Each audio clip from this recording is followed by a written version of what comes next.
የመን ምድር እንዴት ሰነበተ? ያልተጠበቀ ጥቃት ነው የፈጸመው። እስራኤል እንዲሁ በቀላሉ የምታየው አልነበረም። የአየር በረራዎችን ያስተጓጎለው ይህ ጥቃት እስራኤልን የሚጠብቅ አይደለም። መርከብ ሰራተኞችንም ገድሏል። ሂዝቦላህን በመደገፍ የምትጠቀስ ናት። በጣም ትልቅ አመላካች ነው። ተዋጊ ጀትም ተመቶባታል። በይፋ ሀውቲ በዚህ ጉዳይ ላይ የሰጠው ነገር የለም። ሊሻር የሚችል ጉዳይ ነው።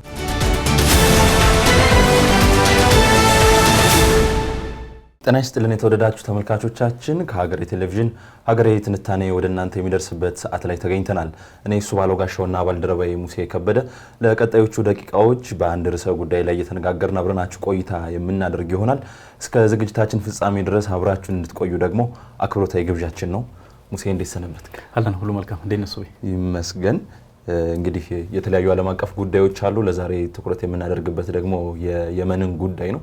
በተለይም ባለፉት ቀናት ካለፈው ሳምንት ጀምሮ የተለያዩ አዳዲስ ነገሮች አሉ። በተለይም የጋዛው ጦርነት ከተጀመረ ወዲህ የመካከለኛው ምስራቅ ቀጠና ላይ ስማቸው ከሚነሱ ኃይሎች መካከል የሀውቲ አማጽያን አንዱ ነው። እንግዲህ ሀውቲ አማጽያን ከነሱ ጋር የተያዙ የተለያዩ ጉዳዮች አሉና እንደው የየመን ምድር እንዴት ሰነበተ ከሚለው እንነሳና ወደ ሌሎች ጉዳዮች እናልፋለን።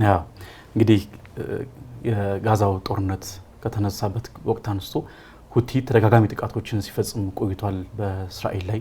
እንዲሁም ደግሞ በዛም አካባቢ በቀጠናው አጠቃላይ ላይ ነው እንግዲህ ጥቃቶቹን ሲያዘንብ የነበረው። እንዲሁም ደግሞ በቀይ ባህር በኩል በሚተላለፉ የንግድ መርከቦች ላይ በተመሳሳይ መልኩ ለፍልስጤማውያን ዜጎች ድጋፍ በመስጠት በሚል እንዲሁ ጥቃቶችን ሲፈጽም የነበረበትን ሁኔታ እናስታውሳለን።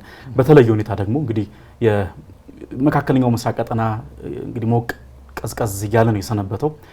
ጦርነቱ ከተጀመረበት ወቅት አንስቶም እንግዲህ ሲግል ይመጣና እንደገና ደግሞ በተወሰነ መንገድ ደግሞ የሚጮህበትም ሁኔታዎች ነበሩ። አሁን ደግሞ ሰሞኑ የተነሳው ጉዳይ እንግዲህ ሰኞ ዕለት ነው ሁቲዎች በእስራኤል ላይ ጥቃት የፈጸሙት። በቴል አቪቭ ቤንጉሪዮን አየር ማረፊያ ላይ ነው እንግዲህ የሚሳኤል ጥቃት የፈጸሙት። ይህን ጥቃት እንግዲህ ከፈጸሙ በኋላ በአዲስ መልኩ ደግሞ የመካከለኛው ምስራቅ ውጥረት አይሎ የቀጠለበት ሁኔታ ነው በዚህ ሳምንት እየተመለከት ነው። እንግዲህ በዚህ ጥቃት በተለይ በእስራኤል ላይ ያልተጠበቀ ጥቃት ነው የፈጸመው። ተደጋጋሚ የሚሳኤል ሙከራዎችን ካደረገ በኋላ ያንን ትልቅ የሆነ እንግዲህ ታድ የሚል በአሜሪካ ሰራሽ የአየር መቃወሚያ ስርዓት እንዳላት ይታወቃል እስራኤል። ያንን ስርዓት እንግዲህ ጥሶ ነው ይሄ ጥቃት የተፈጸመው በሁቲ በኩል ማለት ነው። እንግዲህ ሚሳኤሉ በእርግጥ አየር ማረፊያውን አልመታም። የመጀመሪያው ጥቃት ላይ አየር ማረፊያውን አልመታም ነበረ፣ ከሽፎ ስብርባሪው ነበር የተወሰነ ጉዳት አድርሶ የነበረው። እንዲሁም ወደ 7 የሚደርሱ ዜጎችንም አቁስሏል ከሚል መረጃዎች ነበሩ ሲወጡ የነበረው። ከዛ በኋላ ደግሞ በድጋሚ እንግዲህ ይህንን ጥቃት ፈጽሞ ሚሳኤሉን የአየር መቃወሚያ ስርዓቱን አልፎ በአየር ማረፊያው ላይ እንዲሁ አየር ማረፊያውን ሊመታ አልቻለም፣ ግን በአቅራቢያው አርፎ እንዲሁ በተመሳሳይ መልኩ ጉዳት አድርሷል።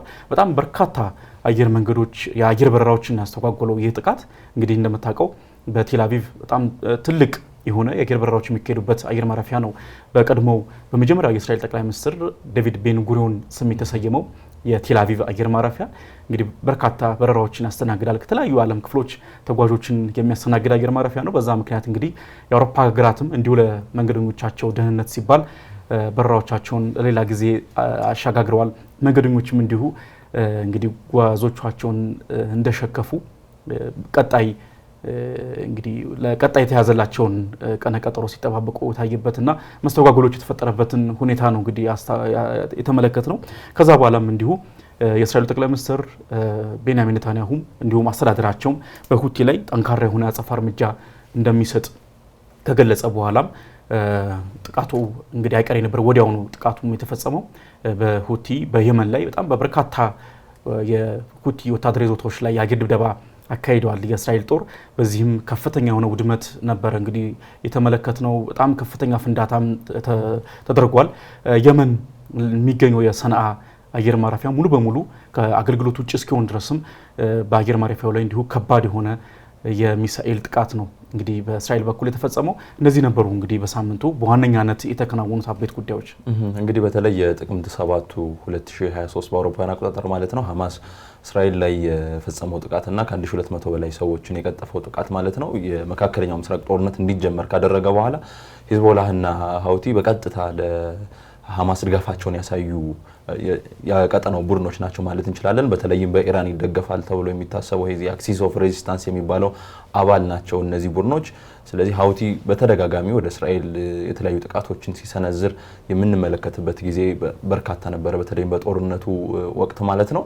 በተለይም የቤን ጎሪዮን ዓለም አቀፍ አውሮፕላን ማረፊያ በተደጋጋሚ የጥቃት ኢላማ የሚደረግ ቦታ ነው። ምክንያቱም እንግዲህ በወታደራዊ ኢላማዎች ውስጥ የአውሮፕላን ማረፊያዎች ትልቅ ቦታ ነው የሚሰጣቸው፣ ምክንያቱም ዓለም አቀፍ ግንኙነትንም የሚረብሽ ጉዳይ ስለሆነ ማለት ነው። እና እስራኤል እንዲሁ በቀላሉ የምታየው አልነበረም ሀውቲ የሰሞንኛው ጥቃት ማለት ነው። ለሱም አጻፋዊ ምላሹን በጣም በአፋጣኝ ነው መስጠት የቻለችው። ከዚህ በፊትም በእርግጥ ሰና አየር ማረፊያ ላይ እስራኤል ጥቃቶችን ስትሰነዝር ነበር።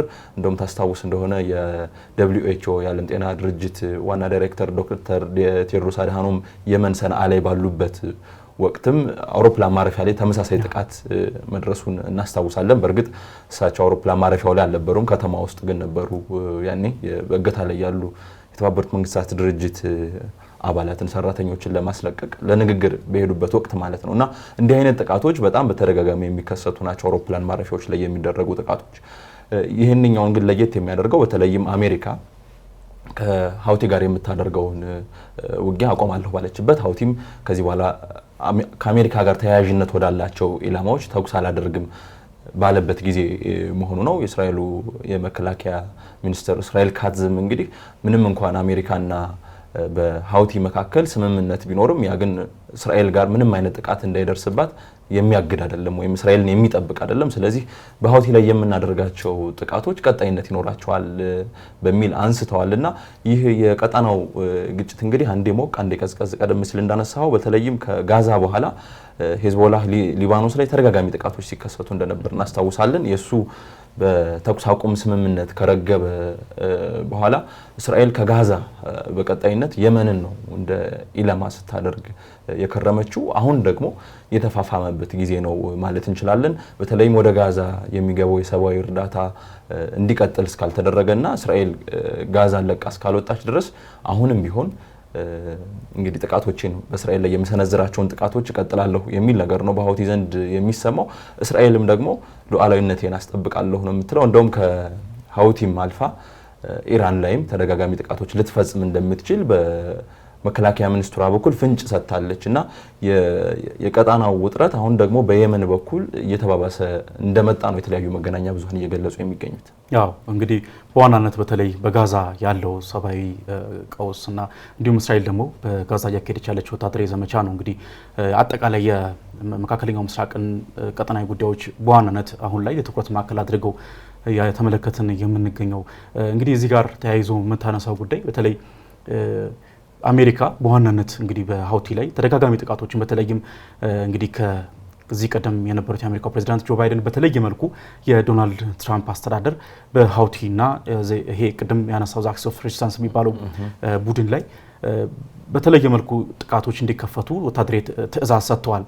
በዚህ ምክንያትም ከመጋቢት አጋማሽ ጀምሮ በሁቲዎች ላይ እንዲሁ ጥቃቶችን በየመን ላይ አጠቃላይ ወይም ደግሞ በሁቲ ወታደራዊ ይዞታዎች ላይ የአሜሪካ ጦር ተደጋጋሚ ጥቃቶችን እየፈጸመ ይገኛል። ከፍተኛ የሆነ የሞት መጠንም ተመዝግቧል። እንግዲህ በሁቲ የሚተዳደረው የጤና ሚኒስቴርን መረጃ ዋቢ አድርገው የተለያዩ መገናኛ ብዙሃን እንደሚዘግቡት ከሆነ እንግዲህ እስከ አፕሪል 18 ድረስ ብቻ ባሉት ቀናቶች ውስጥ ወደ 209 የሚደርሱ ሰዎች እንደተገደሉ መረጃዎች ያሳያሉ። ከዛ በኋላም ተደጋጋሚ ጥቃቶችም ተፈጽመው ብዙ ሰዎችም በአሜሪካ ጦር ጥቃት የመን ላይ ተፈጽመው ተጎድተዋል። እንግዲህ ይህ በዋናነት በተለይ ወደ በኋላም የምናነሳው ነው። የተለያዩ ኃይል አስተላለፎች አሉ የመን ላይ ከዛ አኳያ የመጣ ነው። በዋናነት እንግዲህ ግን የቅርቡን እንኳን ስናነሳ ሁቲ በተለይም እስራኤል በጋዛ እያካሄደች ባለው ወታደራዊ ዘመቻ ምክንያት ለፍልስጤማውያንም ድጋፍ ነው በሚል በዛ በሚተላለፉ በቀይ ባህር ላይ እንግዲህ እንደምታውቀው በኋላም በስፋት እናነሳዋለን ኢኮኖሚያዊ ጠቀሜታ ያለው ቀጠና ነው የሱዌዝ ካናል። በዛም በተለይም ደግሞ የባብ ኤል መንደብ ሰርጥም እንዲሁ ያቺ ጠባቧ ሰርጥ ብዙ ወደ 12 በመቶ የሚሆን የንግድ ዓለም አቀፍ የንግድ እንግዲህ ሂደት የሚከናወንበት ሰርጥ ነው። ይህንንም ስርዓት ለማስተጓጎልና ወደ እስራኤል የሚገቡ የንግድ መርከቦችን በተለይም ደግሞ የአሜሪካንን ባንዲራ እያውለበለቡ የሚጓዙ መርከቦች ላይ ተደጋጋሚ ጥቃቶችን እየፈጸመ ይገኛል። ወደ 100 የሚደርሱ ጥቃቶችን ፈጽሟል። ባለፉት ወራት በእነዚህ 100 መርከቦች ላይ ነው ጥቃት የፈጸመው። ሁለቱን አስጥሞ ወደ 4 የሚደርሱ ደግሞ የመርከብ ሰራተኞችንም ገድሏል፣ በሁቲ ጥቃት ማለት ነው በቅርቡ። ታዲያ እንግዲህ ይህ ነው በዋናነት አሁን ላይ እየተከናወኑ ላሉ ወይም በዚህ ሳምንት በአቤት ርዕሰ ጉዳይነት ለምናነሳቸው ጥቃቶች እንደ መንደርደሪያ የሚሆኑ ሀሳቦች እነዚህ ናቸው። እንደው አሜሪካ ለምን ወደ ተኩስ አቁም በተለይም በተናጠል ምክንያቱም አሜሪካና እስራኤል ተመሳሳይ የሆነ አቋም ሲያራምዱ እንደቆዩ የምናውቀው ነው። በተለይም አሜሪካ የአደራዳሪነት ሚና ትይዛለች በቀጠናው ጦርነት ወቅት በተለይም ጋዛ ላይ ተከናውኖ የነበረውን የመጀመሪያው ዙር የተኩስ አቁም ስምምነት በማደራደር ከግብጽና ኳታር ጋር በመሆን የአደራዳሪነት ሚና ይዛ ነበር።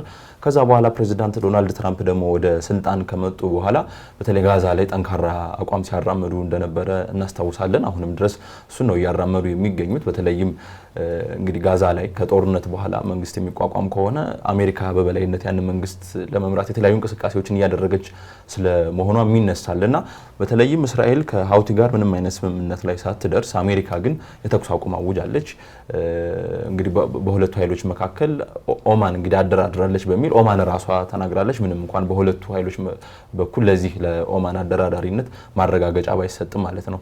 ተነጥላ የወጣችው ግን በተለይም ቀደም ሲል እንዳነሳው ወደ እስከ $1 ትሪሊዮን የሚደርስ አመታዊ ንግድ ልውውጥ ያልፍበታል ተብሎ የሚታሰበው ይሄ ባብ ኤል መንደብ አጠቃላይ ደግሞ የቀይ ባህር ቀጠና ከየመን ጋር የሚዋሰነው ማለት ነው። እሱ ጋር የሚከሰቱ በተለይም ጥቃቶች አሉ።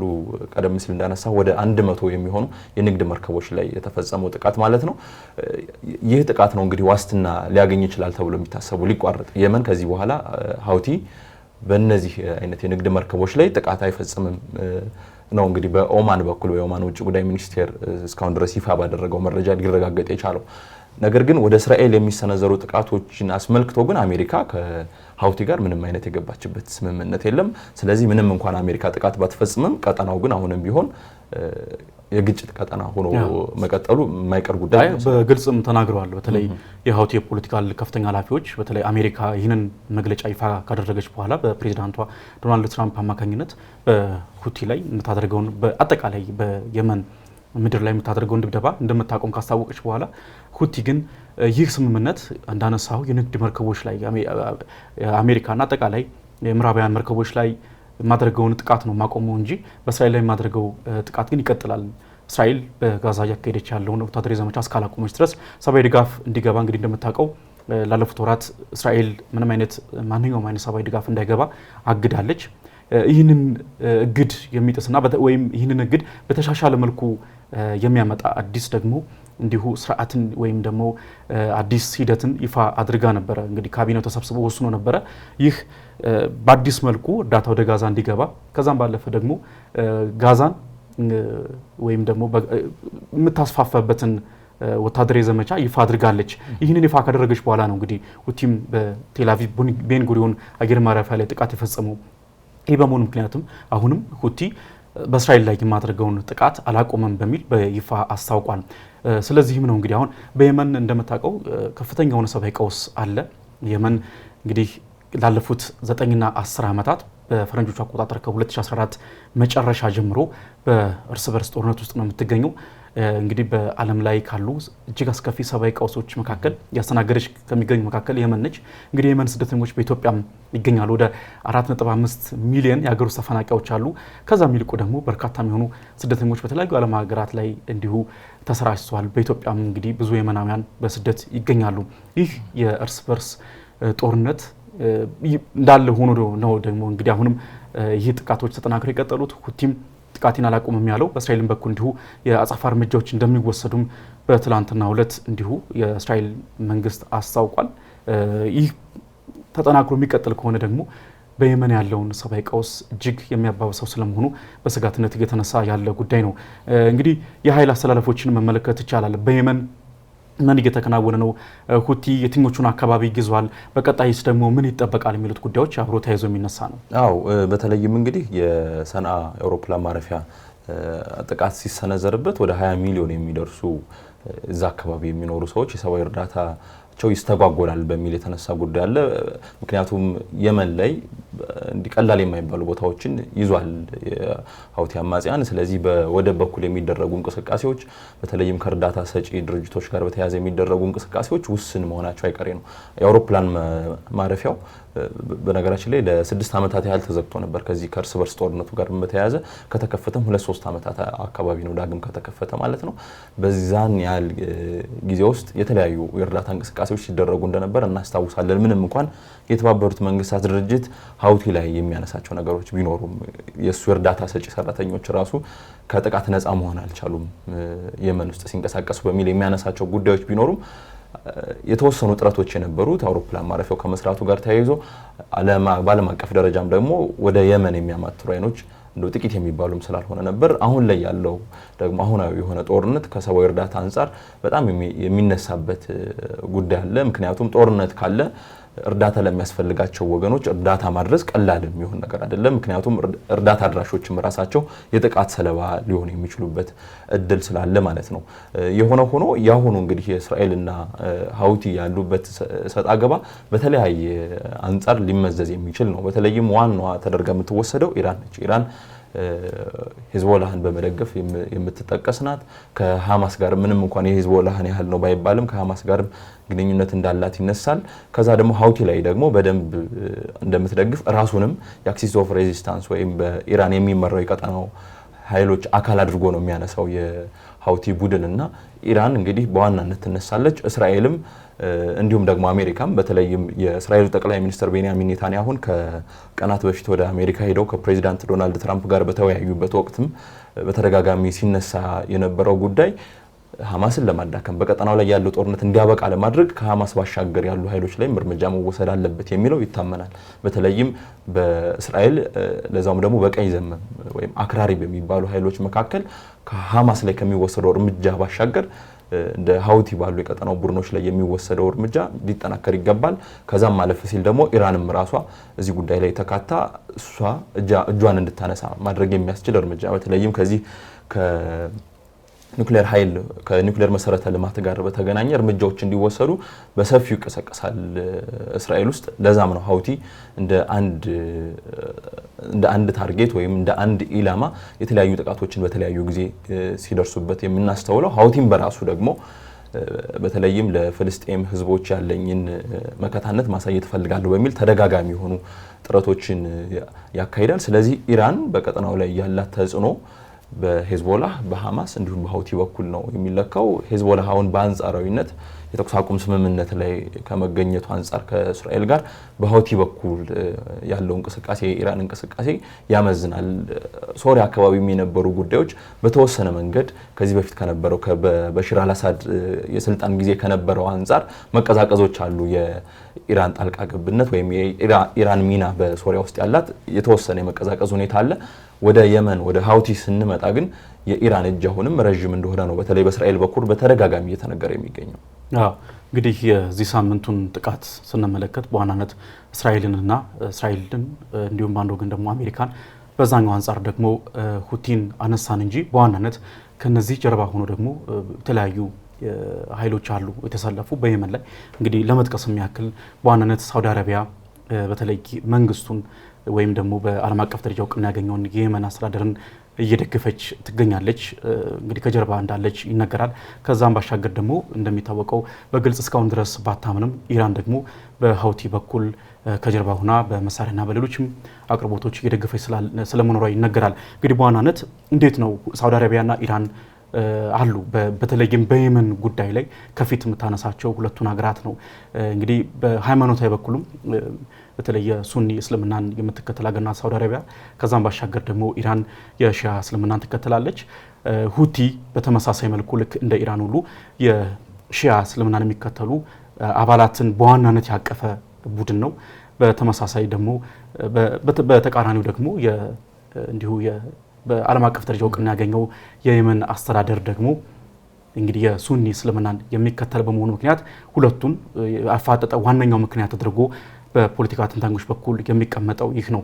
እንግዲህ በዚህ ጋር ተያይዘን የምናነሳው በየመን ጉዳይ ላይ እስራኤል ብቻ አይደለችም እንግዲህ በሀውቲ ጥቃት እያስተናገደች የምትገኘው። ከዚህ ቀደም ባለፉት 8 ወይም ከ4 ወይም 5 ዓመት በፊትም እንዲሁ ሁቲ በሳውዲ አረቢያ ላይ ተደጋጋሚ ጥቃቶችን ሲፈጽም ነበር። እንዲሁም ደግሞ እንግዲህ የመን ላይ የተከናወነ ባለ የእርስ በርስ ጦርነት ላይ ሳውዲ አረቢያ ከተለያዩ ሀገሮቿ ጋር በመሆን ጆርዳን፣ ግብጽ፣ ሱዳን ሌሎችንም በቀጠናው ካሉ ሀገራት ጋር በመሆን የዓለም አቀፍ እውቅና ያገኘውን የየመን መንግስትን እየደገፈች ነበረ። ከዛም ባሻገር እንግዲህ እንደሚታወቀው የመን አብዛኛውን የሚሆነውን ክፍሏን የምትዋሰነው ከሳውዲ አረቢያ በኩል ነው እና የሀውቲዎች በሚገኙበት የድንበር አዋሳኝ ላይ ከፍተኛውን ወታደር በማስፈር እንግዲህ ሳውዲ አረቢያ ጥቃት የሰነዘረች የሀውቲን እንቅስቃሴ ለማዳከምና ከተለያዩ አካባቢዎች ይዞታውን የተነጠቀውን የየመን አስተዳደርን መልሶ ወደ ስልጣን ለማምጣት እንዲሁ ጥረት ስታደርግ እንደነበር ይታወቃል። የተለያዩ የሳውዲ አረቢያ ከፍተኛ ኃላፊዎችም እንዲሁ በተለያዩ የመገናኛ ብዙሃን ላይ በመምጣት እንዲሁ ኢራን በተለይም ከሀውቲ ጥቃቶችና ሀውቲ በአካባቢው ያካሄዳቸው ካሉ እንቅስቃሴዎች ጀርባ እንደምትገኝ በግልጽ ሲናገሩ ሰምተናልና እንግዲህ በዋናነት እነዚህ ኃይሎች ናቸው ከጀርባ ያሉት። ከዚህ ባሻገር የምናነሳው ደግሞ ዩኤኢም በተመሳሳይ መልኩ የተባበሩት አረብ ኤሚሬቶች የሚደገፍም አንድ ቡድን በተመሳሳይ መልኩ በየመን ይንቀሳቀሳል። በርስ በርስ ጦርነት ውስጥም እንዲሁ ሶስተኛ ዋና አካል ሆኖ ይገኛል። ያ እንግዲህ ኃይል የሳውዝ ትራንዚሽናል ካውንስል ምንለው ወይም የደቡባዊ ሽግግር ምክር ቤት ተብሎ የሚጠቀሰው በደቡባዊ የየመን አካባቢ የምትገኘውን ኤደን የባህር ወደብ ከተማ እንዲሁ ተቆጣጥራ ያለ ነው በአሁኑ ሰዓት። ከዚህ ቀደም በየመን መንግስት እጅ ስር ነበረች ይቺ ከተማ። አሁን ደግሞ ከ2019 በፈረንጆች አቆጣጠር ጀምሮ ደግሞ በዚህ በኤስቲሲ ተብሎ በሚጠራው ኃይል ቁጥጥር ስር ትገኛለች። እንግዲህ በየመን ውስጥ እነዚህ የጠቀስናቸው ኃይሎች ብቻ አይደሉም ያሉት። ሀውቲ በዋናነት ሀውቲ ይሄ የምንለው ኤስቲሲ ከዛ ባሻገር ደግሞ የየመን መንግስት እየተዋጉ ይገኛሉ። ከነሱ ደግሞ ባሻገር የምናነሳው እንዲሁ በጣም ብዙ ቁጥር ምንም እንኳን ተጽዕኗቸው ትንሽ ቢሆንም ብዙ ተዋጊ ቡድኖች ናቸው ያሉት። አልቃይዳም እንዲሁ በአካባቢው ይንቀሳቀሳል። የተለያዩ በተለይ የነዳጅ ማውጫው ስፍራዎችን ተቆጣጥሮ እንዲሁ ያለ ነው።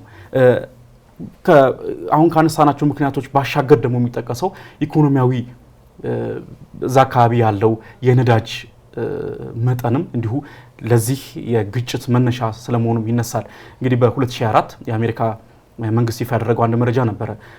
ወደ 3 ቢሊዮን በርሜል የሚሆን ድፍድፍ ነዳጅ በየመን ይገኛል። ይህ እንግዲህ ትልቅ የተፈጥሮ ሀብት ነው። አሁንም ብዙ ነዳጆች ይወጣሉ። እንግዲህ በዋናነት ሳውዲ አረቢያና ኢራን ነዳጅ የሚወጡ ሀገራት ናቸው በቀጠናው። ኢራን በቀጥታ መንገድ አይደለም ለውጭ ሀገራት የምትልከው፣ በተለያዩ መንገዶች ነው ነዳጅ እያወጣች የምትልከው። ስለዚህ ሀውቲን ትጠቀማለች ወይም በየመን ያሉ ወደቦችን የምትጠቀምበትም አጋጣሚዎች እንዳሉ እየተነሳ ይገኛል። ሳውዲ አረቢያም በተመሳሳይ መልኩ ይህንን የኃይል የኢኮኖሚ የበላይነት ለመውሰድ እንዲሁ የሚደረገው ግብግብ ከነዚህ ሀገራት ባሻገር የመንንም የትኩረት ማዕከሉ እንዳደረገም የተለያዩ የኢኮኖሚ ባለሙያዎች ያነሳሉ። እንግዲህ የአልቃይዳ ተዋጊዎች ብቻ አይደሉም ይህንን የነዳጅ የሚወጣባቸውን ስፍራዎች ተቆጣጥረው የሚገኙት። የየመን መንግስት የያዛቸው ቦታዎችም እንዲሁ ከፍተኛ የሆነ የነዳጅ ማውጫ ይዞታዎችን ይዟል። ስለዚህ ይህ በዓለም አቀፍ ደረጃ እውቅና ያገኘው የየመን መንግስት የተቆጣጠራቸው የነዳጅ ስፍራዎችን በነፃነት ወደ ተለያዩ ቦታዎች ለማንቀሳቀስ የሚመቸው ነው። ወይም የተለያዩ ንግድ ስምምነቶችን በማካሄድ ነዳጅን መሸጥ የሚችልበትን እድል ያመቻችበት ሁኔታ አለና እነዚህን ሁሉ ከጀርባ ያሉ ምክንያቶች ስታነሳ በየመን ያለው ጦርነትና አሁንም የቀጠሉት ግጭቶች በቀላሉ የማይረግቡ ስለመሆናቸው ያሳያል። እንግዲህ የተቆጣጠሩትን ስፍራዎች ደግሞ ስንመለከት እንግዲህ ቁጥራዊ መረጃዎች የሚያሳዩን የየመን መንግስት ወደ 55 በመቶ የሚሆን የየመን አካባቢን ተቆጣጥሮ እንዳለ ቁጥራዊ መረጃዎች ያሳያሉ። ከዛ ባሻገር ደግሞ ሁቲዎች ደግሞ በዋናነት ቅድም ያነሳነውን የባብ ኤልመንደብ ሰርጥን የቀይ ባህር አዋሳኝ ስፍራዎችን ሆዴዳ ወደብን ጨምሮ እዛ አካባቢ ያሉ ሰሜናዊ አካባቢዎችን ተቆጣጥሮ ይገኛል። ሰሜንና ሰሜን ምዕራባዊ አካባቢዎችን ተቆጣጥሮ ወደ 25 በመቶ የሚሆን የየመን ክፍልን ተቆጣጥሮ ይገኛል። እንዲሁም ደግሞ ኤስቲሲ ወይም ደግሞ ቅድም በተባበሩት አረብ ኤሚሬቶች እንደሚደገፍ የሚነገርለት ታጣቂ ቡድን ደግሞ ወደ 20 በመቶ የሚሆነውን ኤደን ወደብን ጨምሮ ተቆጣጥሮ ይገኛል ማለት ነው።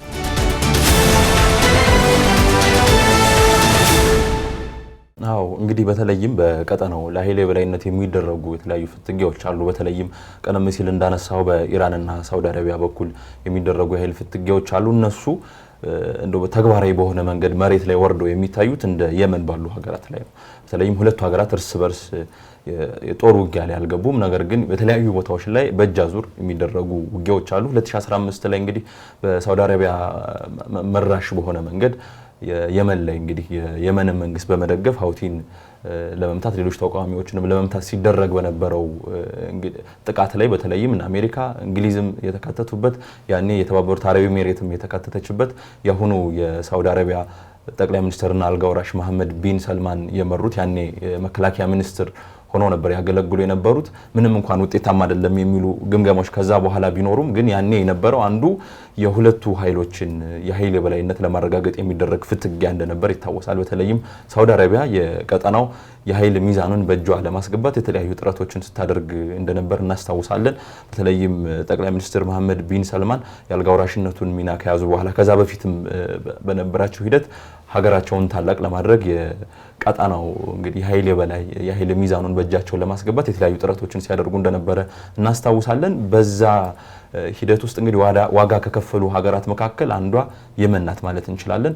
ቀደም ሲል እንዳነሳ ነው ኢራን እንግዲህ አለች በሀውቲ በኩል የመን ውስጥ የምታደርገው የራሷ እንቅስቃሴ አለ። የተለያዩ አካላት ቀደም ሲል የጠቃቀስካቸው አካላት ሚናቸው አለ እዛች ሀገር ውስጥ የመን ውስጥ አለ ሚናቸው። አሁንም ቢሆን የመን በተለያየ መንገድ ውጥረት ላይ ነው የምትገኘው። በተለይም የያዘችው ቦታ በጣም ስትራቴጂካዊ የሆነ ቦታ ነው። እንግዲህ እስያ አለ፣ ወዲህ ደግሞ አፍሪካ አለ።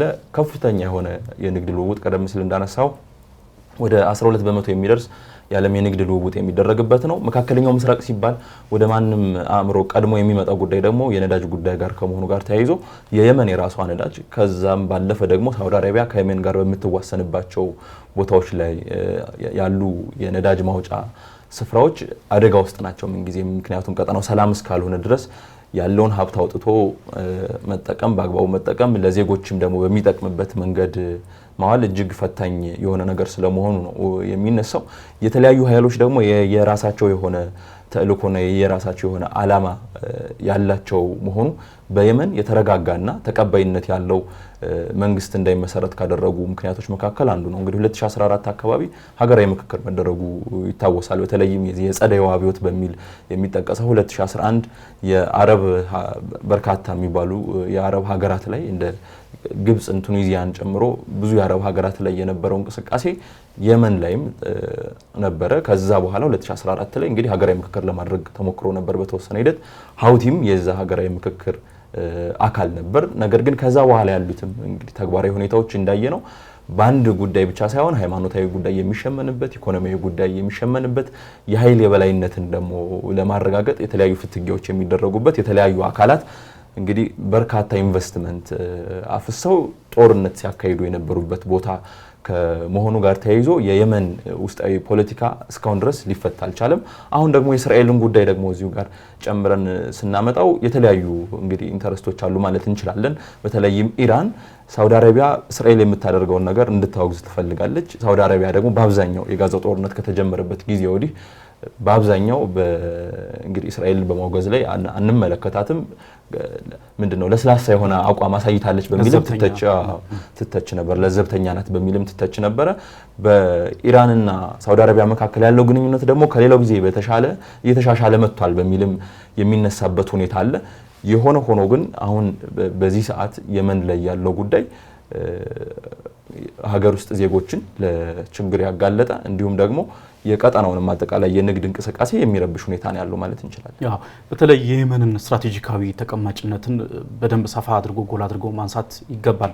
እንግዲህ ቅድም ስንጠቅሰው እንደነበረው በጣም ትልቅ የሆነ የንግድ ስርዓት የሚተላለፍበት አካባቢ ነው ያ ቀጠና። በተለይም ደግሞ ቀይ ባህር የባብ ኤልመንደብን ይዘህ ያለው እንግዲህ ለሀገራቱ ብቻ አይደለም የንግድ ጠቀሜታው። እንግዲህ በዛ አካባቢ ለመሸጉ ታጣቂ ቡድኖችም እንዲሁ ይህ የየመንና የስፍራው ትልቅ የንግድ መተላለፊያ መሆኑ ለነሱም ትልቅ ጠቀሜታ ሰጥቷቸዋል። በተለይ ሀውቲ ተቆጣጥሮ ይገኛል የምንለው የሰሜንና እንዲሁም የሰሜን ምዕራብ አካባቢዎች እንግዲህ ከዛ እየተነሱ ነው በመርከቦች ላይ ጥቃት የሚፈጽመው። ከዛ ባለፈ እንግዲህ ቦታው ላይ በጣም ብዙ የባህር ላይ እንግዲህ ተዋጊዎች የምንላቸው ወይም ፓይሬትስ የምንላቸው ሶማሊያንም ጭምር ተደጋጋሚ ጥቃቶች የሚፈጽሙት እዛ ነው። የኃይል የበላይነት ወይም ደግሞ እዛ አካባቢ ላይ ምናልባት በአየር ብቻ ተዋግተህ እንትን እንዳትላቸው የሚያደርጉ እዛ አካባቢ ላይ በሚፈጽሙ ጥቃት ነው። ቅድም እንዳነሳኸው ከ12 በመቶ የንግድ ስርዓት መተላለፍ ብቻን ባሻገር ነዳጅም ወደ 10 በመቶ የሚሆን አጠቃላይ የነዳጅ ምርት የሚተላለፈው በዚህ የባህር መተላለፊያ አማካኝነት ነው። እንግዲህ የዚህን ቀጠና ወይም ደግሞ የሱዝ ካናል ከገልፍ ኦፍ ኤደን ጀምረ ወይም ከእስያ የሚመጡ መርከቦች በዋናነት በዛ ነው የሚተላለፉት። ምን ያህል ትልቅ ኢኮኖሚ ጠቀሜታ እንዳለው የምትመለከተው እንግዲህ ከ3 ዓመታት በፊት ይህ አካባቢ በአንድ ግዙፍ መርከብ ተዘግቶ ነበር። ታስታውሳለህ? የሱዝ ቦይ በኤቨርግሪን በሚባል አንድ ግዙፍ መርከብ ለ6 ወራት ያህል ተዘግቶ ነበር። እንግዲህ ግልጽ የሆነ ምክንያት ባይጠቀስለትም ከፍተኛ በወቅቱ በነበረው ከፍተኛ ነፋስ አማካኝነት ነው ተቀርቅሮ ቆይቶ የነበረውና በዛ አማካኝነት እንግዲህ ትልቅ የንግድ መስተጓጉል ፈጥሮ ነበር።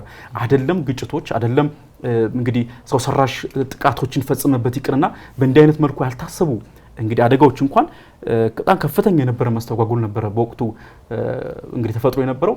የሱዝ ቦይ አስተዳደርም ካሳ ወደ 900 ሚሊዮን ዶላር የሚጠጋ ካሳ እፈልጋለሁ ብሎ ጠይቆ በኋላም ወደ 550 ሚሊዮን ዶላር አካባቢ ያደረገ ያሻሻለ አሁንም ድረስ በሕግ ሂደት ላይ የሚገኝ ጉዳይ ነው። እንግዲህ ይህንን የሚያክል እጅግ በጣም ጠቀሜታ ያለው የንግድ መተላለፍ ነው። እንግዲህ የመርከቦችን እንቅስቃሴ በግልጽ አትመለከተውም ማለት አሁን በሸማች ደረጃ ወይም እንደ አንድ ተጠቃሚ እንደ አንድ ዜጋ ዝም ብለህ ስትመለከተው መርከቦች ያን ያህል ጉዳይ ሆነው በተለያዩ ሁኔታዎች ላይ ስንመለከት ወይም ሲነሱ አናስተውልም።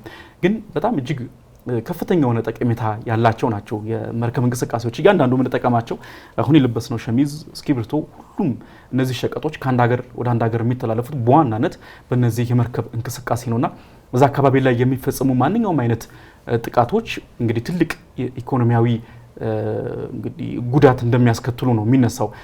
በዚህ ላይ እንግዲህ የአሜሪካን ብሔራዊ ደህንነት አማካሪ ማይክ ዋልትዝ ንግግር ማስታወስ ይገባል። በተለይ ከአንድ ወር ገደማ በፊት አሜሪካ በተለይ የመን ላይ ወይም ሁቲ ወታደራዊ ይዞታዎች ላይ ጥቃት ለመፈጸም ስትወስን ምን ነበሩ ዋነኛ ምክንያቶቻቸው ተብለው ጥያቄ ቀርቦላቸው ነበር። ወይም ለምን የምትፈጽመው ሲባሉ እሳቸው እንግዲህ የመለሱት ምንድነው አሁንም ሁቲ የሚፈጽማቸው በተለይም የአሜሪካን ባንዲራ ያውለበለቡ በዚያ አሁን በጠቀስነው የንግድ መተላለፊያ ላይ የሚሄዱ መርከቦች ላይ የምትፈጽመው ጥቃት ነው። በዚህ ምክንያት ነው ወደዛ አሜሪካ ጥቃት ልታመራ የደረሰችው የሚል ነገር አንስተዋል። እና ወደ 75 በመቶ የሚሆኑ የአሜሪካን ባንዲራ ያውለበለቡ የሚጓዙ መርከቦች በዚህ ምክንያት በሁቲ ተደጋጋሚ ጥቃት ምክንያት ይህንን መተላለፊያ ትተው በኬፕ ኦፍ ወይም በደቡብ አፍሪካ በኩል ለመሄድ ተገደዋል የሚል ነገርን አንስተዋል። ይህ እንግዲህ በጣም ትልቅ ግዙፍ ቁጥር ነው። 75 በመቶ የሚሆኑ መርከቦች በዛ መተላለፍ ጀምረዋል። እንግዲህ ይሄ ትልቅ ቁጥር ነው። ይሄ ብቻም አይደለም እንግዲህ በዚህ ከመተላለፍ ወይም በሱዝ ቦይ መተላለፍን ትተው በደቡብ አፍሪካ ለመሄድ መርከቦች ሲገደዱ 10 ቀናትን ተጨማሪ ለማጥፋት በባህር ለማጥፋት ይገደዳሉ። ይህ በኢኮኖሚያዊ ጉዳዩ ስታስበው እንግዲህ በጣም ትልቅ ነው 10 ቀናት። ምክንያቱም እያንዳንዱ የሚወሰነው የንግድ እንቅስቃሴ የሚወሰነው የመርከቦች እንቅስቃሴ ላይ ነውና አይደለም 10 ቀን ማዘግየት ይቅርና አንድ ቀን እንኳን ወይም በግማሽ ቀን እንኳን ትልቅ የሆነ ኢኮኖሚያዊ ተጽዕኖ የሚያሳድር በመሆኑ ምክንያት ነውና ይህም ብቻም አይደለም። እሳቸው እንግዲህ ሌላም ቁጥር ጠቅሰዋል። በህዳር 2024 በዛ የተጓጓዘ የጭነት መጠን በ2023 በተመሳሳይ ወቅት ከነበረው የጭነት መጠን በ72 በመቶ መቀነሱንም ነበር በወቅቱ ተናግረው የነበረውና ይህም ምን ያህል እንግዲህ ትልቅ ኢኮኖሚያዊ ተጽዕኖ እንዳለው ቀጠናው ትረዳለ። አዎ በእርግጥ ማይክ ዋልዝ እንግዲህ በተለይም የዶናልድ ትራምፕ አስተዳደር በየመን ሀውቲ ላይ የከፈተው ጥቃት የእሳቸውም የብሔራዊ ደህንነት አማካሪነት የስልጣን ጊዜም እንዲያበቃ ያደረገ እንደሆነ እናስታውሳለን። በተለይም በሀውቲ ላይ ጥቃት ከመፈጸሙ በፊት በሲግናል በሚሰኝ እንግዲህ ማህበራዊ ትስስር ገጽ ላይ የተለያዩ መረጃዎች ሼር የሚደረጉበት ሲጋሩበት የነበሩ የአሜሪካ ባለስልጣናት እዛ ጋር አንድ ግሩፕ ተከፍቶ ነበር። እዛ ጋር በድንገት የዘ አትላንቲክን ዋና አዘጋጅ ወደዛ ቡድን ጋብዘው ሚስጥር እንዲወጣ አድርገዋል በሚል የተለያዩ ነቀፋዎች ሲደርሱባቸው ነበር። ከዛ በኋላም እንግዲህ ከቀናት በፊት ፕሬዚዳንት ዶናልድ ትራምፕ እኒህን ሰው ከቦታቸው በማንሳት በተባበሩት መንግስታት ድርጅት የአሜሪካ አምባሳደር እንዲሆኑ አድርገዋል። ማርኮ ሩቢዮ የውጭ ጉዳይ ሚኒስትሩ ደግሞ የብሔራዊ ደህንነት አማካሪነቱን ቦታ እንዲይዙ ተደርጓል። ይህ አንዱ የሚያሳየው ጉዳይ ምን ያህል የሀውቲ የመን አካባቢ ያለው ፖለቲካ በአሜሪካ የውስጥ ፖለቲካ ራሱ ምን ያህል ትኩስ እንደሆነ ምን አይነት አቅም እንዳለው ምን ያህል ትልቅ ጉዳይ እንደሆነ የሚያሳይ ነው። በተለይም እንግዲህ አሜሪካ በዚህ ለአጭር ወራት በተለይም ከፕሬዚዳንት ጆ ባይደን አስተዳደር እስከ ዶናልድ ትራምፕ አስተዳደር ከሁለት ቀናት በፊት ጦርነቱን አበቃን እስካሉበት ጊዜ ድረስ ማለት ነው አሜሪካ ከ750 ሚሊዮን ዶላር ያላነሰ ለዚህ ጦርነት አውጥታለች በሚል ነው የሚጠቀሰው። ወደ 2000 የሚደርሱ ተተኳሾችን ተኩሳለች ወደ 1000 የሚደርሱ ኢላማዎች ላይ። በዛ ምክንያት ወደ 750 ሚሊዮን ዶላር የሚደርስ ወጪ አውጥታበታለች ለጦርነቱ። ከዛ ባለፈም ደግሞ ወደ 9 የሚደርሱ ድሮኖቿ ተመተውባታል በሚል ይነሳል። የአንዱ ድሮን ዋጋ እስከ 30 ሚሊዮን ዶላር ድረስ ይገመታል። ሌሎች ተጨማሪ ወጪዎችም አሉ። አንድ ኤፍ-18 ተዋጊ ጀትም ተመቶባታል በሚል ይነሳልና የዛ አካባቢ ያለው የንግድ ስርዓት ከመስተጓጎሉ ባለፈ ለጦርነት ራሱ የሚወጣው ወጪ እጅግ በጣም ከፍተኛ ነው። ምናልባትም ቡድኖች ናቸው አሁን እነዚህ ሀውቲ፣ ሄዝቦላ፣ ሐማስ የምንላቸው ቡድኖች ናቸው። ግን በተዋጊ ደረጃ በመዋጋት አቅም ብናያቸው ግን ቀላል የሚባሉ አይደለም፣ ጠንካራ የሚባሉ ቡድኖች ናቸው። አሁን ሀውቲን እንኳን ለምሳሌ ብናነሳ ቀደም ባሉ ዓመታት እስከ 100,000 አካባቢ ተዋጊዎች እንዳሉት ነበር የሚነገረው። ከዛ በኋላ ግን ወደ 200,000 አድጓል። ከዛም ከፍ ሊል ይችላል የሚሉ የተለያዩ መረጃዎች አሉ። ተቆጣጥሮ የያዛቸው ስፍራዎች ራሱ በህዝብ ቁጥር ስትመለከት እንግዲህ አጠቃላይ ወደ ከ32 ሚሊዮን ይልቃል ነው የሚባለው የየመን አጠቃላይ ህዝብ ብዛት። እንግዲህ ይህ ከዩክሬን ጋር የሚነጻጸር ነው።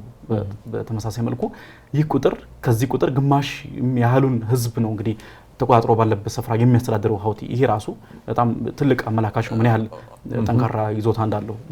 በደንብ መንግስትነትን በተወሰነ መንገድም ፕራክቲስ የሚያደርግ የያዛቸውን አካባቢዎች የሚያስተዳድር ቀደም ሲል እንዳነሳው የሀውቲ የሚያስተዳድረው መንግስት የጤና ሚኒስቴር እያል እንገልጻለን። ስለዚህ የተያዛቸውን አካባቢዎች ሚዲያንም ጨምሮ የሚቆጣጠር ኃይል ነው። ስለዚህ ከ200,000 ያላነሱ ተዋጊዎች አሉት። ወታደራዊ አቅሙም እንዲህ በዋዛ የሚታይ አይደለም።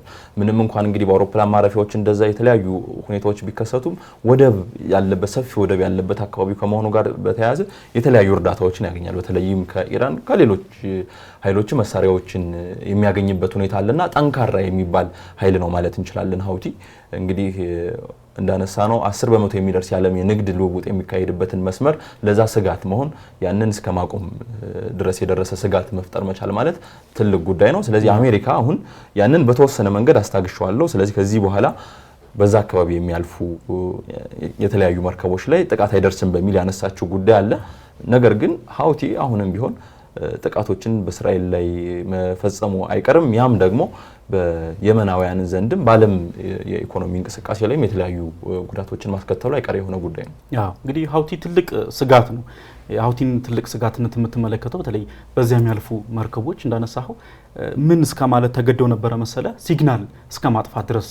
ምክንያቱም በዋናነት እንግዲህ የዚህ ጥቃት ሰለባ የሚሆኑት በተለያዩ የቴሌኮሙኒኬሽን መገናኛ አማካኝነት ነው። በተለይ ሚሳኤሎችን፣ ድሮን ጥቃቶችን ስትመለከት ሲግናልን ነው የሚያነቡት፣ በዛ ነው ጥቃት የሚያደርሱትና ስጋት የሲግናል አድራሻ ቀይረው አንዳንድ ጊዜም ደግሞ ያንን አካባቢ እስከሚያልፉበት ጊዜ ድረስም አጠቃላይ ሸትዳውን አድርገው ወይም ሲግናሉን ዘግተውም ለማለፍ የተገደዱበትን ሁኔታዎች እንዲሁ የተለያዩ የኢኮኖሚ ባለሙያዎችና ተንታኞችም ሲያነሱት የቆዩ ጉዳይ ነው። እንግዲህ አሜሪካ እንዳነሳው ጥቃቶችን በመፈጸም ከምታደርሰው ኢኮኖሚያዊ ጉዳት ባሻገር እንዲሁ የተለያዩ የመሳሪያ ሽጋጮችን ታደርጋለች። እንግዲህ ቅድም ያነሳ ነው በተለይ የመን ላይ ሳውዲ አረቢያና ኢራንን አንስተናል ከጀርባ ያሉ ሀገራት ብለን። ከነዚህ ሀገራት ባሻገር ደግሞ እንግሊዝ፣ ፈረንሳይ፣ አሜሪካ በዋናነት ደግሞ አሜሪካ ያልክ ሌሎችንም ሀገራትንም ተጠቃቀሳለህ። እንግዲህ የአሜሪካን ለምሳሌ እስኪ እንጥቀስ። እንግዲህ አሜሪካ በዋናነት በተለይ በሳውዲ አረቢያ በኩል ነው እንግዲህ ራሷን ቀጥታ ጥቃት ትፈጽማለች። ሳውዲ አረቢያንም ደግሞ በመሳሪያ በማገዝም ሳውዲ አረቢያ ይበልጥ እንግዲህ ቅድም እንዳልኩ በጣም ከፍተኛ የሆነ የድንበር አዋሳኝ ነው ከየመን ጋር ያላት። በዛ አማካኝነት የሚደረጉ የየብስ ወታደራዊ ዘመቻዎችን ከመደገፍ አኳያ እንዲሁ ለሳውዲ አረቢያ ድጋፍ ታደርጋለች። እንግዲህ በቁጥርም ስትመለከተው በተለይ በ2017 በፈረንጆቹ አቆጣጠር ማለት ነው ወይም በትራምፕ የመጀመሪያ ስልጣን ወቅትም አሜሪካ ወደ 110 ቢሊዮን ዶላር የሚገመት የመሳሪያ ሽጋጭ ለሳውዲ አረቢያ አድርጋለች። በዋናነት እንግዲህ የሀውቲዎች ላይ የሚደረገውን ጥቃት ለማገዝ ማለት ነው። ይህ እንግዲህ ትልቅ የሚያሳይ ነገር አለ። እንግዲህ ሀውቲ ቀላል የሚባል ተጽዕኖ የለውም በቀጠናው ምን ያህል እንግዲህ አሜሪካ ድረስ የዘለቀ ከፍተኛ የሆነ ጫና እያሳደረ እንደመጣም የምትመለከትበት ነውና እነዚህ ሁሉ ኃይሎች ናቸው እንግዲህ ከጀርባ ሆነው በየመን የተሰለፉት ማለት ነው። እንግዲህ በአሜሪካ በኩል ቅድም እንዳነሳ ነው ጥቃት ለመፈጸም ትናንትና በዶናልድ ትራምፕ በኩል ይፋ ተደርጓል። ጥቃት አንፈጽምም የሚል ነገር አስታውቋል ከትላንት በስቲያ። ይህ ግን ሙሉ በሙሉ ዋስትና የሚሰጥ አይደለም ብለው ተንታኞች በስጋትነት እያነሱት ይገኛሉ። በተለይ እንግዲህ እንደምታውቀው ዶናልድ ትራምፕ በግል አስተያየት ደረጃ ብዙ ነገሮችን ሲያነሱ ትመለከታለ። ብዙ ቃል ሲገቡ የምንመለከትበት ነገር አለ።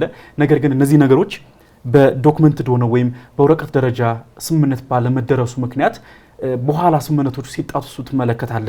ስምምነቱም ከተጣሱ በኋላ ደግሞ እንዲሁ ተጠያቂነትም አይመጡም። ለምሳሌ ተመልሶ እንግዲህ አሜሪካ ይህን ስምምነት ጥሳ በሀውቲ ላይ ጥቃት ብትፈጽም ወይም ደግሞ እንግዲህ በይፋ ሀውቲ በዚህ ጉዳይ ላይ የሰጠው ነገር የለም፣ ግን ተመልሶ በንግድ መርከቦች ላይ ሀውቲ ጥቃት ቢፈጽም ማን ነው ተጠያቂ ሊደረግ የሚችለው ወይም ምንድነው የሚወሰደውስ ደግሞ እርምጃ የሚለው ነገር ስትመለከት እዛ ላይ ምንም እየተባለ ነገር የለም። ስለዚህ ይህ ምን ያመላክታል? አሁንም ሙሉ በሙሉ ዋስትና የሚሰጥ አይደለም ለጥቃቶቹ የሚል ነገር ድምዳሜ ውስጥ የምትደርስበት ሁኔታ አለ። ከዚህ ባሻገር እስራኤልም እንዲሁ እስራኤልና በሀውቲ መካከል ያለውን ጉዳይ የሚረግብ አይደለም። በቀጣይም ብዙ ነገሮችን የምንሰማበት ይሆናል ተብሎ ይጠበቃል። እንግዲህ ፕሬዚዳንት ዶናልድ ትራምፕ ከዚህ ጋር በተያያዘ በጋዜጠኞች ሲጠየቁ ማን ነው ያነጋገራችሁ ያሸማግላችሁ እንድትነጋገሩ ያደረገው ማን ነው? ሀውቲ በተለይም ከአሜሪካ ጋር የተያያዙ የንግድ መርከቦች ላይ ጥቃት እንደማይፈጽም መናገሩን እናንተ በምን አረጋገጣችሁ በሚል የተነሳላችሁ ጥያቄ ነበር። ታማኝ ከሆኑ ምንጮቻችን ይህንን ሰምተናል በሚል ነው ያነሱት። በኋላ ላይ ነው እንግዲህ ኦማን እኔ ነኝ ሁለቱ አካላት እንዲነጋገሩ ያደረኩት በሚል እንግዲህ አስተያየቷን የገለጸችው በውጭ ጉዳይ ሚኒስቴሯ በኩል። የሆነ ሆኖ ግን በተለይም በዚህ ቀጠናው ላይ መነሻ የነበሩ ጉዳዮች ለምሳሌ ሀውቲ ለምን የንግድ መርከቦች ላይ ጥቃት ፈጸመ ያልን እንደሆነ መነሻው የጋዛው ጦርነት ጉዳይ ነው። ሐማስ እስራኤል ላይ ጥቃት ሰነዘረ። ከዛ እስራኤል ወደ ጋዛ ገብታ የተለያዩ ጥቃቶችን አደረሰች። ስለዚህ መነሻ የነበረው ጉዳይ ይሄ ነው። ስለዚህ ዋናው መሰረታዊ ችግር አልተቀረፈም። የጋዛ ጦርነት እስካልቆመ ድረስ ወይም ደግሞ ሀውቲ ላይ የሚወሰዱ እርምጃዎች እስካልተቋረጡ ድረስ ሀውቲ በምላሹ የሚያደርጋቸው እርምጃዎች እንደማይቋረጡ በግልጽ ያስታወቀው ጉዳይ ነው። ስለዚህ አሁን ባለው ሂደት እስራኤል ላይ ጥቃቶች ሊፈጽም እንደሚችል ግልጽ ነው። ነገር ግን ከአሜሪካ ጋር የማይገናኙ ነገር ግን ከእስራኤል ጋር ግንኙነት ሊኖራቸው የሚችሉ የተለያዩ መርከቦች ላይ ጥቃት ሊያደርስ የሚችልበት ነገር እስካሁንም ክፍት ነው። ከነዚህ ነገሮች ተቆጥቤያለሁ አላለም። ከአሜሪካ ጋር የተገናኙ የንግድ መርከቦች እንዲሁም ኢላማዎች ላይ ነው ጥቃት አላደርስም በሚል ያነሳውና አሁንም ቢሆን በኢኮኖሚው አንፃር ካሰብነው የንግድ እንቅስቃሴው ላይ አሁንም ቢሆን የሚፈጥረው ስጋት ይኖራል። ከሰላም አንፃር ካሰብነው ደግሞ ከእስራኤል ጋር ያለው ነገር በስምምነት እስካልተቋጨ ድረስ አሁንም ቢሆን ቀጠናው ሰላም ላይ የሚያሳድረው ተጽዕኖ እጅግ ጉልህ ነው። የጋዛ ጉዳይ ደግሞ ውስብስብ የመሆን ነገሩ እየጨመረ መጥቷል። በተለይም አሜሪካ በጋዛ ጦርነት ላይ ያላት የተሳትፎ ጉዳይ በተለያዩ አካላት ጥያቄ የሚቀርብበት ሆኗል። ከአደራዳሪነት ወይም ከአሸማጋይነት ሚናዋ አለፍ ብላ እሷ ራሷ የጦርነቱ አካል እየሆነች ነው በሚል ይነሳል። በተለይም ደግሞ የጋዛ ነዋሪዎች ከጋዛ ወጥተው በሌሎች ሀገራት እንዲሰፍሩ የአሜሪካ ፍላጎት መኖሩ በርካታ አካላት ጥያቄ የሚያነሱበት ጉዳይ ነው። ስለዚህ ይህ ተፈጽሟል የተባለው ስምምነት ምንም እንኳን ወረቀት ላይ ወርዶ ይፋ የተደረገበት ሁኔታ ባይኖርም ከሁለቱ አካላት አንዱ እስካላፈረሰው ድረስ ተግባራዊ ሊሆን የሚችልበት እድል ከፍተኛ ነው። ነገር ግን በየትኛውም ጊዜ ሊሻር የሚችል ጉዳይ ነው እንደኔ እይታ። በተለይም የጋዛው ጦርነት እስካልቆመ ድረስ ሀውቲ ዝም ብሎ ይቀመጣል የሚል ምልከታ የለኝም። ምክንያቱም ዋናው ዓላማው የፍልስጤምን ሕዝብ መደገፍ ነው። ጋዛ ላይ ያለው ጦርነት መቋጨት አለበት በሚል የሚያነሳው ከመሆኑ ጋር ተያይዞ ማለት ነው። በተመሳሳይ መልኩ እንግዲህ የጋዛው ጦርነት ምናልባት እንደርሾ አገልግሏል ማለት እንችላለን። እንግዲህ በየትኛውም ጦርነት ሁነት ውስጥ ኢሚዲየት ኮዝ የምትለው አለ፣ ሩት ኮዝ የምትለው አለ። ይሄ በዋናነት ከፊት ሆኖ የምትመለከተው ዋነኛ ምክንያት ቢጠቀስም ከጀርባ ያሉ ደግሞ በጣም ብዙ ቅድም ስናነሳቸው የነበሩ በጣም ብዙ ምክንያቶች ደግሞ ይጠቀሳሉና እነዚህ ምክንያቶች አሁንም ለነዚህ ምክንያቶች ዘላቂ የሆነ መፍትሄ እስካልሰጠ ድረስ እኔ ደግሞ የጋዛው ጦርነት ምንም እንኳን መፍትሄ ይገኝለታል ቢባልም አሁንም ቀጠናው እንግዲህ እጅግ ውስብስብ በሆኑ በርካታ ጉዳዮች የታጠረ ከመሆኑ አንጻርም እንደው በቀላሉ ልባት ይገኝለታል የሚል አመለካከት የለኝም። እንግዲህ እንዳነሳውልህ በተለይ ኢኮኖሚያዊ አንድምታው አሁንም በተለይ ከጋዛው ጦርነት ባለፈ ደግሞ የመን እንግዲህ ከፍተኛ የሆነ የነዳጅ ሀብት ያላት ሀገር ናት። እዛ ያለው የነዳጅ ክምችት እንግዲህ በተለያዩ ኃይሎች ቁጥጥር ስር የሚገኝ ነው። በቀጠናው ደግሞ ቅድም ስናነሳው እንደነበረው በሳውዲ አረቢያና በኢራን መካከል የቀጠናው አውራ ለመሆን የሚደረገው ግብግብም አሁንም በተለያዩ ምክንያቶች ተጧጥፎ የቀጠለበትን ሁኔታ እናስተውላለን፣ እንመለከታለን። ይህ ሁሉ ባሉበት ሁኔታ አሁንም እነዚህ ኃይሎች እየጠነከሩ ነው የሚመጡት።